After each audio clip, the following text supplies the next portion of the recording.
the sacredness of the Jewish scriptures, Tertullian then proceeds to outline the teachings of the Christian church as derived from them.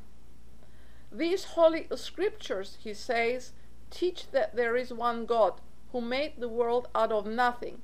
This teaching is still accepted by the Catholic Church, for Pope Pius IX issued the following anathema, quotation, "Let him be anathema who does not acknowledge that the world and all things which it contains were made by God out of nothing."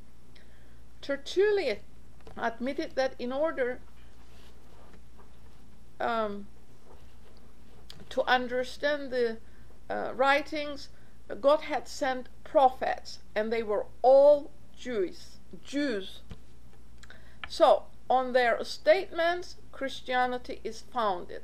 The Jewish scriptures are the standard of all truth, and whatever does not agree with them is false and should be destroyed. The Catholic Church is in possession in full-length sense of the Word of God.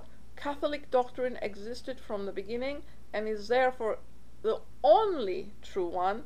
Every heresy is an innovation and therefore of necessity false. Now, the Gnostic fathers taught the first fundamental proposition. The Gnostics repudiated the idea of an anthropomorphic God who created the world out of nothing. The deity of the Gnostics was an omnipresent, boundless, and immutable principle, which they called, quotation, the great first cause. They gave no name to this first principle, but symbolized it under two aspects.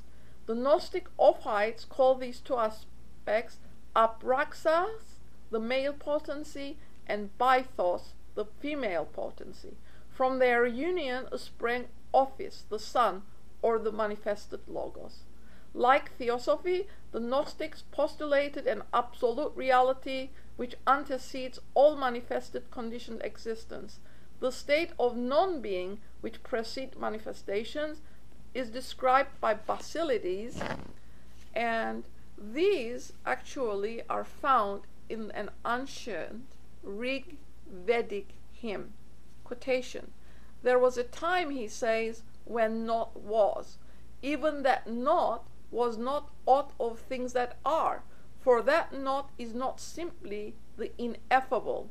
It is beyond that, for that which is really ineffable is not named ineffable, but is superior to every name that is used. Naught was, neither matter nor substance, nor voidness of substance, neither when, nor angel, nor God. Such was the state of non-being."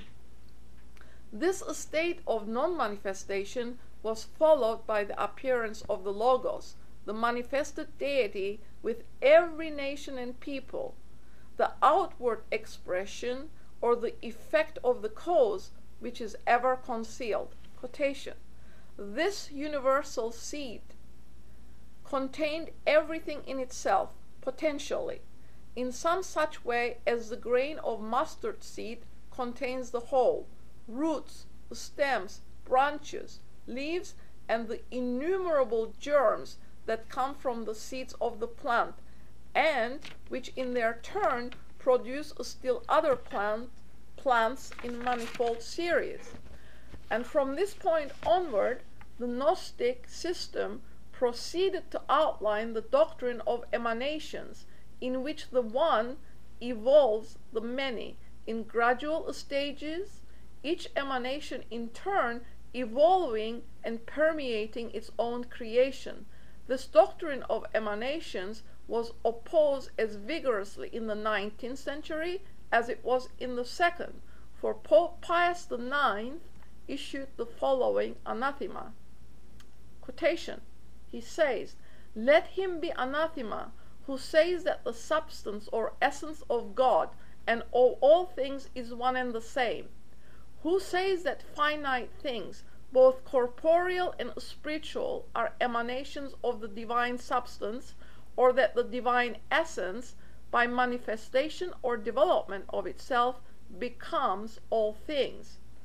The second fundamental proposition of the Gnostics postulated the universality of the law of periodicity. Their whole systems revolved around the law of cycles, while reincarnation and karma were put forth as the two most important laws governing men. The present, wrote Basilides, is but the effect of the past. This offers the only solution to the problem of suffering. Quotation: men suffer, he says, from their deeds in a former life. The soul of the elect suffers honorably, while the souls of the lower nature are made to pay their debts through appropriate punishments. The third fundamental proposition: the soul, said Valentinus, is an immortal entity.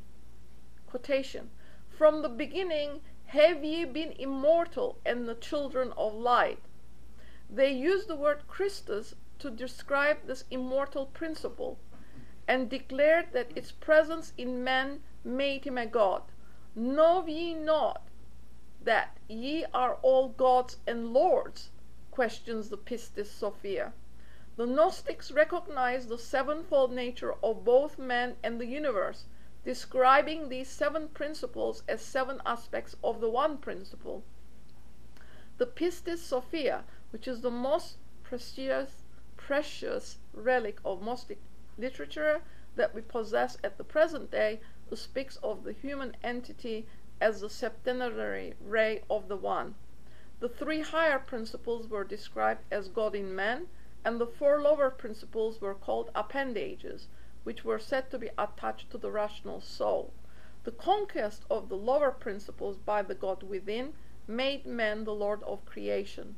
Valentinus wrote, quotation, as ye dissolve the world and are not dissolved yourselves, ye are the lords of creation and destruction.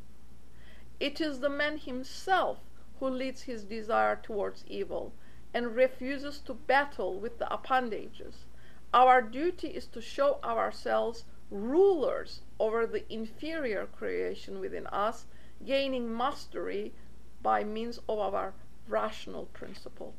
The Catholic Church is still as opposed to the idea that man himself is the maker of his own destiny, as it was in the days of Tertullian. In those days the idea was merely refuted. Now it is anathematized. These are the words of Pope Pius IX.